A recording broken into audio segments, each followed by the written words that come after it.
You're watching AI Time Capsules on Kathy Gets It Together.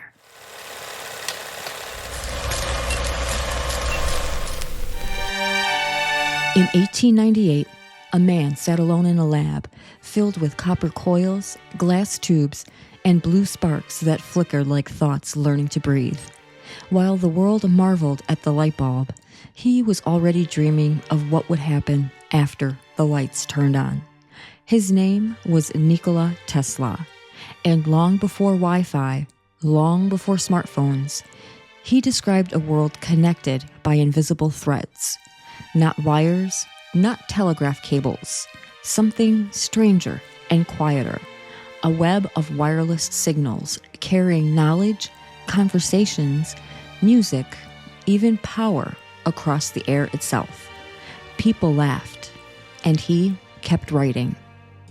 In one of his journals, Tesla imagined a device small enough to fit in your hand, a device that would let people talk across continents. He called it a pocket-sized instrument that will allow one to hear another from any region of the globe. In the 1890s, when portable meant a suitcase, he spoke of worldwide information centers, places where all knowledge could be gathered and transmitted instantly. He didn't call it the internet, but he described it almost perfectly. A vast brain transmitting messages to any part of the world instantly. A global nervous system. People thought he was losing his mind, but he was imagining ours. He believed machines would learn to think and respond, not mindless tools, but helpers that evolve alongside us. In an age of steam engines, he pictured artificial intelligence. In factories filled with gears, he foresaw wireless energy. And while newspapers mocked him, he stood in his lab with lightning dancing around him like it already belonged to tomorrow.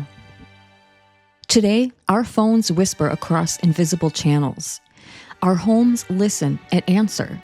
Our thoughts travel farther in 1 second than a train did in a week in Tesla's day. We carry the pocket instruments he dreamed of, not attached to wires, but to each other, the same way he imagined, the same quiet magic he tried to name. Was he inventing the future or remembering it early? Of course, Tesla never saw his vision come to life. His inventions were borrowed, forgotten, or buried. He died alone in a New York hotel room, a man from the future stranded in the wrong century. But the signals he dreamed of, they reached us anyway. Every notification, every video call, every beam of information floating through the air is a note from him.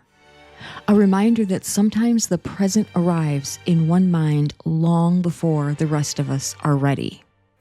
As we build the next layer of this connected world, AI, neural networks, machines that learn, maybe we're finally catching up to a man who saw the internet spark before electricity was universal. Tesla once wrote, "The future belongs to those who imagine it first." He imagined a world humming with invisible information, and now we live inside the hum. Stay curious, because somewhere out there, someone is dreaming our future right now. I'm Kathy, and this was AI Time Capsules, where history's forgotten ideas finally get their signal back.